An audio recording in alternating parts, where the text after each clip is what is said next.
K Srinivas Andhra Pradesh రైతు సంఘం రాష్ట్ర సహాయ కార్యదర్శి. విశాఖ హుక్కు ప్రైవేటీకరణకు వ్యతిరేకంగా ఇవాళ రాష్ట్ర వ్యాప్తంగా కార్మిక సంఘాలు రైతు సంఘాల ఆధ్వర్యంలో పెద్ద ఎత్తున రాస్తారోకో కార్యక్రమాలు జరుగుతూ ఉన్నాయి. ఇవాళ విశాఖ హుక్కు ప్రైవేటీకరించడం అంటే ఈరోజు చాలా దుర్మార్గం అని చెప్పేసి మేము భావిస్తూ ఉన్నాం. ఎందుకంటే లక్షలాది మందికి వేలాది మందికి ప్రత్యక్షంగా పరోక్షంగా ఉపాధి కల్పిస్తున్న విశాఖ హుక్కుని ప్రైవేటీకరించడం అంటే బంగారు బాతుకు లాంటి ఇవాళ విశాఖ హుక్కుని అమ్మేసే కార్యక్రమాన్ని కేంద్ర ప్రభుత్వం దానికి రాష్ట్ర ప్రభుత్వం కూడా అంగీకారం తెలియజేయడం అంటే ఇంతకంటే దుర్మార్గం ఉందని చెప్పి అడుగుతా ఉన్నాం.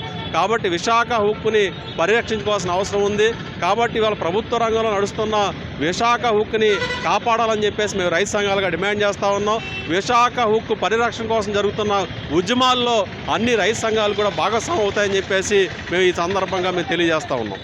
కార్మిక సంఘాలు కావచ్చు, అదేవిధంగా విశాఖ ఉక్కు ఫ్యాక్టరీ కార్మికులు తీసుకున్న నిర్ణయానికి తగ్గట్టుగా ఇలా సంయుక్త కిసాన్ మోర్చా కూడా తీసుకున్న నిర్ణయానికి ఇలా అందరం కూడా ఏలూరులో కూడా ఈ ధర్నా కార్యక్రమాన్ని చేస్తున్నాం.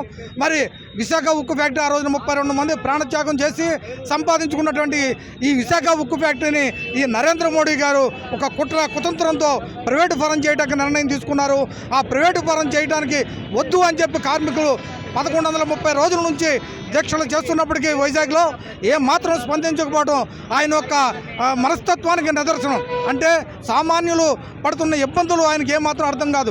కేవలం కార్పొరేట్ రంగానికి ఒత్తాసు పరుగుతూ ఇక్కడ మరి బొగ్గు కూడా మరి ఏదైతే కావాల్సిన వనరులు కేటాయించకుండా లాస్ వస్తుంది, అందుకనే ప్రైవేటైజేషన్ చేస్తున్నానని ఒక అభూత కల్పన చేస్తున్నటువంటి నరేంద్ర మోడీని తీవ్రంగా వ్యతిరేకిస్తూ ఈ నిర్ణయం ఏదైతే మనం తీసుకున్న అందరం కూడా ఈ ఉక్కు ఫ్యాక్టరీని సాధించే వరకు కూడా కంటిన్యూగా అందరం కూడా చేస్తూ సంపూర్ణ మద్దతు తెలియజేస్తుందిగా మీ ద్వారా కోరుకుంటున్నాం. ఆర్ లింగరాజు, సిఐటియు ఏలూరు జిల్లా అధ్యక్షులు. ఈరోజు కేంద్ర ప్రభుత్వం విశాఖ స్టీల్ ప్లాంట్ని ప్రైవేటీకరణ చేయడం కోసం గత 4 సంవత్సరాలుగా తీవ్రమైన కుట్రలు చేస్తూ ఉంది.